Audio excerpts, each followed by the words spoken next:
Harry Snider's two clock companies operated in Toronto, Ontario from 1950 to 1976.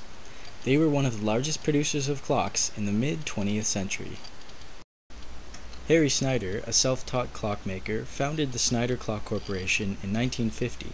The original location was a third-floor office at 229 Yonge Street in Toronto. The first clock produced was the China Mantel Clock, which was designed by Harry Snider. It operated on an 8-day wind-up Ingram movement. 4 other China clocks were also produced. These were the Chef and the Birdhouse, the Plate, and the Panther. In 1953, Harry moved the business to 466 Bathurst Street because of his expanding business. The factory was on the second floor and it was located on the right in this picture. Shortly after, in 1954, 3 additional models began production, and these were the Golden Goddess, the Wooden Mantel Clock, and the Boat.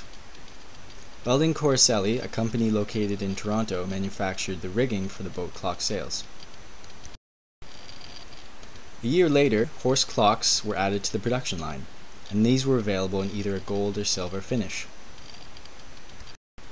In the mid-50s, a range of kitchen clocks were added to Snider Clock's inventory. These were the ball, peg, and basket clock. Many of these clocks were available in various finishes, including black, white, pink, turquoise, and sandalwood, and they retailed for about $12.95.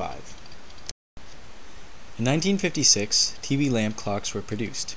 These clocks were advertised as a light that would protect your eyes while watching television, and they retailed for around $20.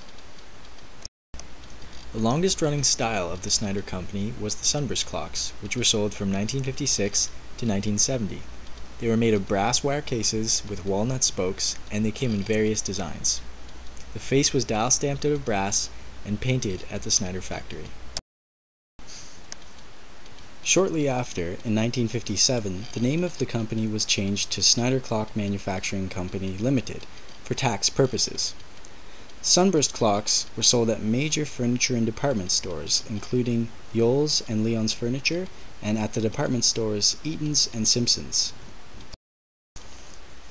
Some sunburst models included a matching pair of candle sconces which hung on either side of the clock. Other models that emerged concurrently with sunburst were the Ming Tree and Viking clocks, which were similar in style to these panel clocks. In the mid-60s, the Snider Clock Company moved to its final destination at 12 Brand Street. Also at this time, battery movements became popular because it eliminated the need for long cords and outlets for clocks to plug into. In the 1970s, interest in the sunburst clocks had begun to decline, and the company responded by introducing more unique, creative clock cases. Michael Snider experimented with many materials including wood, plexiglass, polyurethane foam, and antiquing styles. After abundant experimenting, a perfectly moldable material was developed, a mixture of polyurethane foam and water. This new material could capture tiny details within the molds, and it was much lighter.